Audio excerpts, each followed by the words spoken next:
Patong-patong na problema ang inabot ng isang babae matapos niyang mangutang sa nagpakilalang taga-lending company. Ang biktima, pinagbayad umano ng processing fee at pinagbabayad ng utang kahit wala naman daw siyang natanggap na pera. Idinulog yan sa sumbungan ng bayan.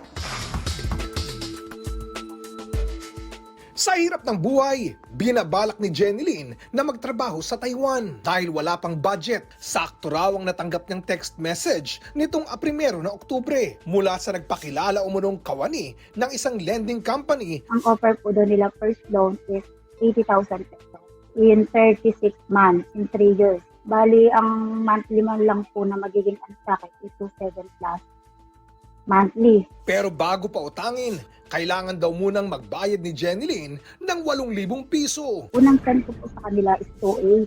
Ngayon, sabi po nila, hindi daw po mapaprocess yung loan ko pag hindi daw po 1,000 pesos. Kaya po, kinabukasan po, October 4, nag-send po ulit ako sa kanila ng 5,2. Matapos magbayad ng processing fee, wala naman daw pumasok na 80,000 piso sa bank account ni Jenilyn.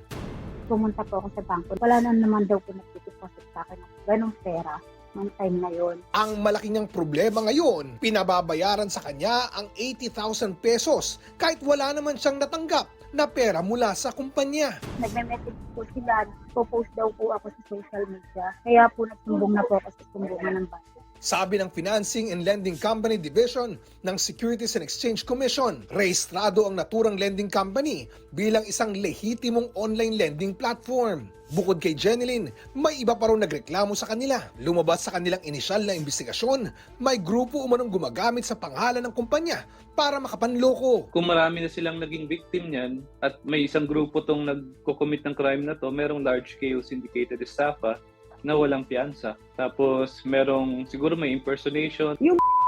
Kasi sila Yes. yung identity na ginamit. Ano naman yung pwede nilang ikaso laban dito sa sindikatong ito? Pwede damages, pwede ring estafa kasi sila mismo may lost income sila dyan. Paalala ng SEC, pinagbabawal ang paniningil ng advance processing fee para maaprubahan ang utang. Magpapatuloy raw ang kanilang investigasyon sa insidente. Pag hindi mo kilala yung kausap mo, kahit na sobrang sikat ng pangalan yan, kung nakatago lang yan online at walang physical office, red flag na yun. Kung papadalhan mo lang ng ilang detalye at meron ka ng loan daw na i-release, talagang ano yan, sindikato yan. Sinubukan namin kunin ang panig sa nagpakilala umunong kawani ng isang lending company pero wala siyang tugon sa aming tawag at text. Para makuha ang panig ng lending company na ginagamit sa umano'y scam, tinawagan namin ang 2 numerong nakatala sa SEC pero walang sumasagot sa isang numero. Ang pangalawang numero, pagmamay-ari na raw ng pribadong individual.